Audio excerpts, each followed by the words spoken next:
Hi friends, welcome to Lavanje Lifestyle. இன்னைக்கு நம்ம சேனல்ல ரொம்ப டேஸ்டியான பாசுந்தி எப்படி செய்யலாம்னு பார்க்கலாம். இந்த ஸ்வீட் பண்றதுக்கு நமக்கு அதிகமா எந்த இன்கிரிடியன்ட்ஸும் தேவைப்படாது. பால், சர்க்கரை, கொஞ்சமா நட்ஸ் இருந்தாவே போதும். நம்ம ரொம்ப டேஸ்டியான பாசுந்தி ரெடி பண்ணிடலாம்.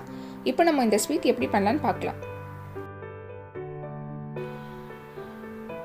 நான்ஸ்டிக் பேனோ அப்படி இல்லைன்னா ஒரு அடிகனமான பாத்திரமோ எடுத்து யூஸ் பண்ணிக்கோங்க. அதில் 1 லிட்டர் அளவுக்கு பால் சேர்த்துக்கோங்க. நல்லா திக்கான பாலாக எடுத்துக்கோங்க, அப்போ தான் இந்த ஸ்வீட் வந்து நல்லாயிருக்கும். பால் சேர்த்து முடிச்சதும் ஒரு முறை நல்லா இந்த மாதிரி கலந்து விட்டுக்கோங்க. பால் வந்து நல்லா பொங்கி வர வரைக்கும் நல்லா ஹை ஃப்ளேம்லேயே வச்சு இந்த மாதிரி கலந்து விட்டுட்டே இருங்க. பால் நல்லா சூடாகி இதிலிருந்து பபிள்ஸ் எல்லாமே நல்லா வர ஆரம்பிச்சிருக்கு.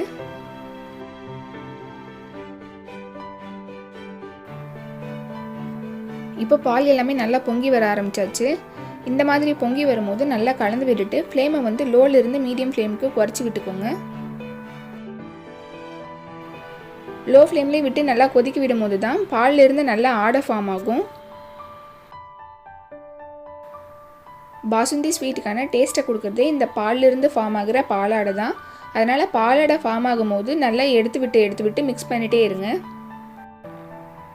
இப்போது இந்த சூடான பால்லேருந்து ஒரு 2 டேபிள் ஸ்பூன் அளவுக்கு பால் தனியாக நம்ம எடுத்து வச்சிடலாம். இந்த பாலோடு கொஞ்சமாக குங்குமப்பூ சேர்த்து நம்ம கலந்துட்டு தனியாக கொஞ்ச நேரம் வச்சிடலாம்.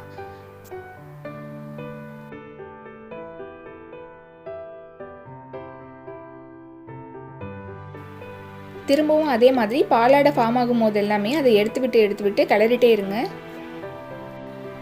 இந்த ஸ்வீட் செஞ்சு முடிக்கிற வரைக்கும் லோ டு மீடியம் ஃப்ளேம்லேயே இருக்கட்டும். அதிகமாக வச்சிட வேணாம். ஒருவேளை அதிகமாக ஃப்ளேம் இருக்கும்போது பால் மட்டும் சுண்டி வந்துடும், ஆனால் ஆடை எதுவுமே ஃபார்ம் ஆகாது.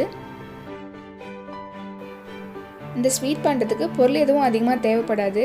ஆனால் நம்ம இந்த ஸ்வீட் ஃபுல் அண்ட் ஃபுல் வந்து பார்த்திங்கன்னா லோ ஃப்ளேம்லேயே விட்டு செய்கிறதுனால நம்ம பக்கத்துலேயே இருந்து பார்த்துக்கிற மாதிரி இருக்கும். நம்ம எவ்வளோ குவான்டிட்டி பண்ணுறோமோ அதுக்கு தகுந்த மாதிரி டைம் எடுத்துக்கும்.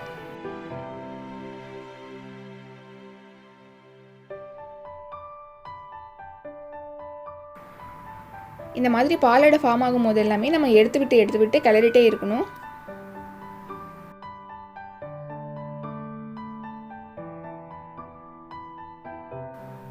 இப்போ பாருங்கள், நம்ம சேர்த்த பாலோட அளவிலிருந்து பாதி அளவுக்கு குறைஞ்சி வந்திருக்கு. இந்த மாதிரி பாதி அளவாக குறைஞ்சி வரும்போது நம்ம தனியாக குங்குமம் பூ கலந்து வச்சுருந்தோம் இல்லையா, அதை வந்து இந்த ஸ்டேஜில் சேர்த்துக்கோங்க. குங்குமப்பூ சேர்த்து முடிச்சதும் திரும்பவும் அதே மாதிரி ஆடை ஃபார்ம் ஆகும் போது எடுத்து விட்டு கலந்து விட்டுக்கோங்க. இப்போ பாலோட கலரும் பார்த்தீங்கன்னா நல்லா சேஞ்ச் ஆகி வந்திருக்கு. இந்த ஸ்டேஜில் 1/4 கப் சர்க்கரை சேர்த்துக்கோங்க.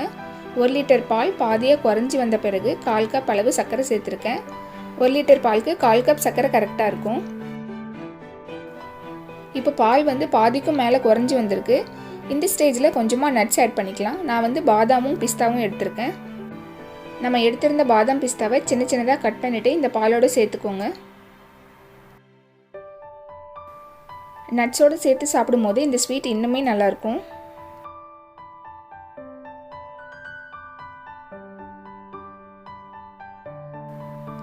நட்ஸ் எல்லாமே சேர்த்து முடிச்சதும் திரும்பவும் அதே மாதிரி கொஞ்சம் நேரம் கலந்து விட்டுட்டே இருங்க.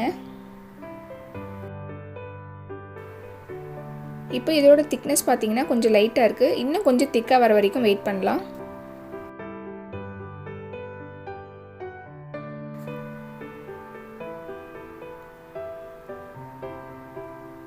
இப்போ பார்த்தீங்கன்னா பாசுந்தி எல்லாமே நல்லா திக்காகி இருக்கு. இது நல்லா ஒரு முறை கலந்து விட்டுக்கலாம். கடைசியாக இதோட வாசனைக்காக ஒரு 1/4 டீஸ்பூன் அளவு ஏலக்காய்த்தூள் சேர்த்துக்கோங்க. ஏலக்காய்த்தூள் சேர்த்து முடிச்சதும் ஒரு முறை நல்லா கலந்து விட்டுட்டு ஃப்ளேம் ஆஃப் பண்ணிக்கோங்க. இது வேறு ஒரு பாத்திரத்துக்கு மாற்றிட்டு ரூம் டெம்பரேச்சர் வந்த உடனேவும் சாப்பிடலாம். அப்படி இல்லை ஒரு 2 hours ஃப்ரிட்ஜில் வச்சு எடுத்தோம் சாப்பிட்டாவும் நல்லாயிருக்கும். இப்போ நம்ம ஒரு டேஸ்டியான பாசுந்தி ரெடி பண்ணி முடிச்சிட்டோம்.